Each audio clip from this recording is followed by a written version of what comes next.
From the Holy Gospel according to Saint Luke. Glory to you, O Lord.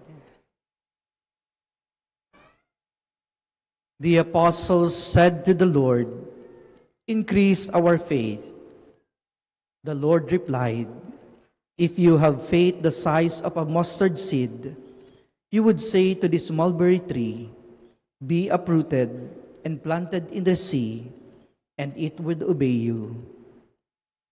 Among you, who would say to your servant, who has just come in from plowing and tending sheep in the field, 'Come here immediately and take your place at the table,' would he not rather say to him, 'Prepare something for me to eat, put on your apron and wait on me while I eat and drink? You may eat and drink when I am finished'? Is he grateful to that servant because he did what was commanded? So should it be with you. When you have done all you had been commanded, say, 'We are unprofitable servants. We have done what we were obliged to do.'" My dear brothers and sisters, the Gospel of the Lord. Praise to you, Lord Jesus Christ. Good evening, my dear brothers and sisters. Evening, Father. Last night, while preparing for this homily, I have encountered a commentary entitled Faith and Faithfulness. Sa Tagalog, pananampalataya at katapatan. I remember in our study in theology of the Old Testament, Hesed and Emet expressed the very characteristic of God's relation to His people. Hesed signifies steadfastness, loyalty, and kindness. Emet means faithfulness, reliability, and stability. So, ang Diyos sa loob ng mahabang panahon ay nagtiwala at naging tapat sa kanyang bayan. Kahit gaano naging katigas yung puso at baluktot yung pag-iisip ng bayang Israel, patuloy siya na nagmahal, umunawa, nagtiwala at naging tapat sa kanila. And maybe the same response that God wants from His people, na maging faithful sa Kanya. Hesed and Emet. Allow me, my dear brothers and sisters, to connect this to our readings this Sunday. In the Gospel, Jesus refused to acknowledge His disciples' request for more faith. Kung mapapansin natin, hindi tinugunan ng Panginoon yung kanilang hiling, bigyan mo kami ng mas marami pang pananampalataya. And Jesus responded, "If you have faith as size of a mustard seed, you would say to this mulberry tree, 'Be uprooted and be planted in the sea,' and it will obey you." So ang tanong, bakit hindi sila pinagbigyan ng Panginoon? Again, I remember in our study of virtue, faith is considered as a supernatural virtue. So basically, faith is infused to the soul. So hindi siya nadidevelop lang sa atin. Basically, faith is infused to the soul. Kasama na sa kaluluwa natin yung pananampalataya. Lahat tayo mayroong pananampalataya. We only have to acknowledge this and bring it up into open sa buhay natin para makita natin yung kapangyarihan ng pananampalataya. Mayroon na tayong pananampalataya, dangan nga lamang yung iba sa atin ayaw i-acknowledge yung pananampalataya, ayaw isabuhay yung pananampalataya. And so, my dear brothers and sisters, in the Gospel, Jesus wants to emphasize another necessary thing apart from faith. And that is faithfulness. katapatan. It is necessary because it contains our response to God who give us faith. It contains our response to God who has first loved us. So dito natin makikita yung purpose ng parable, no? A servant serving his master with a grateful heart. Because faithfulness is our response, being happy and being grateful for what the Lord has given us, including the opportunity to serve Him. So kahit yung paglilingkod natin sa Diyos ay regalo na rin sa atin ng Diyos. And so we have to acknowledge that, and we have to become faithful to the Lord. My dear brothers and sisters, 3 important things about faithfulness. First, faithfulness expresses our confidence in God. So faithfulness expresses our confidence in God. Our first reading from the book of the prophet Habakkuk, we have seen in the midst of misery, in the midst of violence, in the midst of destruction, kahit pakiramdam ng propeta, hindi siya pinapakinggan ng Diyos, pero patuloy pa rin siyang sumusunod sa Kanya. Because he knows that God is trustworthy. He is confident that God will come to his rescue.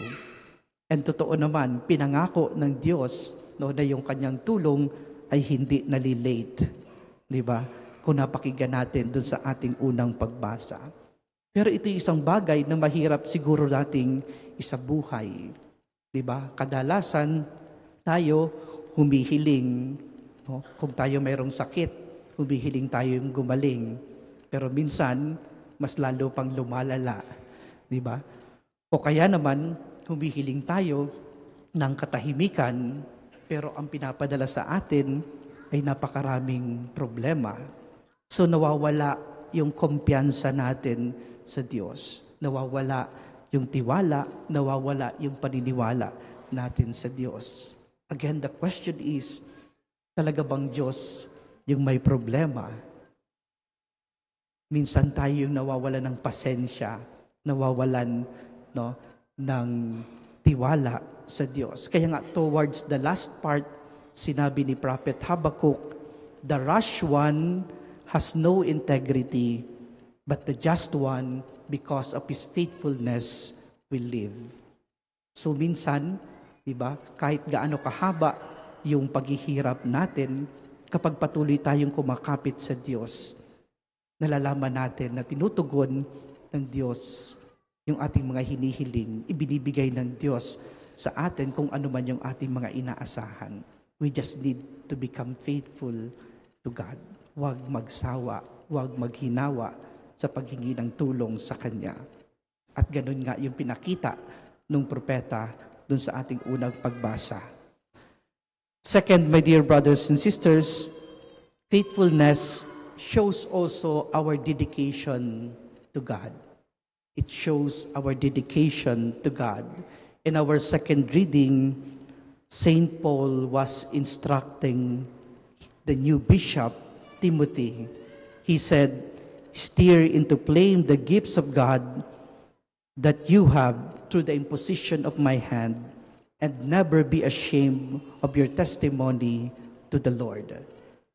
Yung bagay na pinagkaloob sa atin ng Diyos, dapat lang ibalik natin sa Kanya. Huwag nating ikahiya. O kaya naman, huwag nating angkinin bilang ating sarili. If we are faithful, we acknowledge that our strength is from God. And that those things should be directed back to God. So makikita po natin yan sa mga mabubuting leader. No? They will always point to God, yung kanilang mga achievements, and not to themselves. Makikita po natin yan sa mga tao na may malaking pananampalataya. And that is dedication, and that is faithfulness, not egotism, and not narcissism. Diba? Kung kaya nating ibalik sa Diyos yung binigay sa atin, na biyaya. And we are called, in our dedication to be faithful to God, like the Bishop Timothy. Thirdly, my dear brothers and sisters, faithfulness shows also our gratitude to God. In the gospel, the servant was just happy and satisfied being at the service of his master. His happiness is doing the task appointed to him. Sa ating praktikal na buhay, para ding mahirap isabuhay itong bagay na ito. Bilang tao, kadalasan tinatanong natin, ano ang mapapala natin dito? Ano ang makukuha natin dito? Ano ang maitutulong nito sa atin? Di ba? Laging iniisip natin yung ating sarili. Kahapon, dahil maulan, sumakay ako ng taxi. At pagpasok ko sa taxi, sabi ko doon sa driver, San Carlos Seminary po. No? And tinanong ako ng driver, sabi, seminarista ka ba? No? Napagkamalan akong seminarista. Sabi ko, opo. Ang sabi niya sa akin, nako, Brad pati ang sabi niya, nako Brad, sayang yung buhay mo dyan. Mauubos lang yung panahon mo dyan. No? Wala kang mapapala dyan. Okay, sa akin iniisip ko, siguro totoo din, no? There was siguro a point in my life na inisip ko din na sayang yung panahon, sayang yung buhay. Ano yung mapapala ko dito?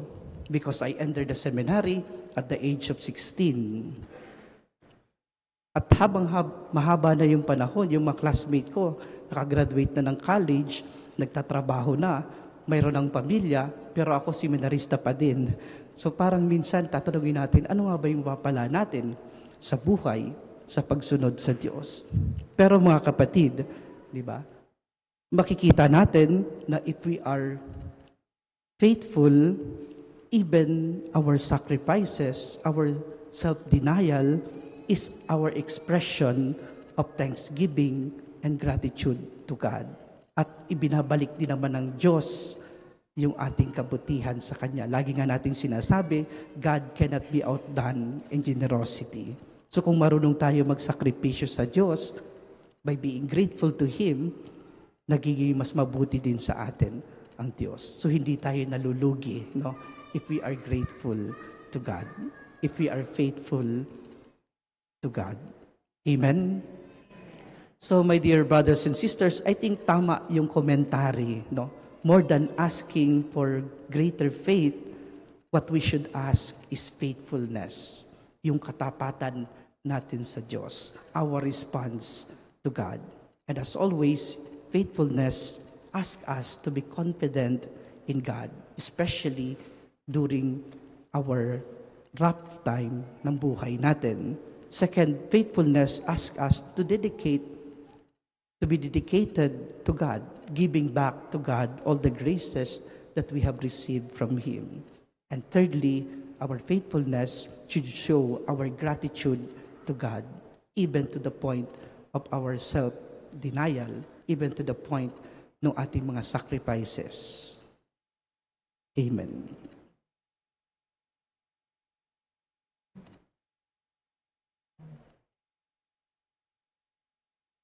Please all stand. Let us now profess our faith. I believe in one God, The Father Almighty, maker of heaven and earth, of all things visible and invisible. I believe in one Lord Jesus Christ, the only begotten Son of God, born of the Father before all ages, God from God, light from light, true God from true God, begotten, not made, consubstantial with the Father. Through Him all things were made, for us men and for our salvation. He came down from heaven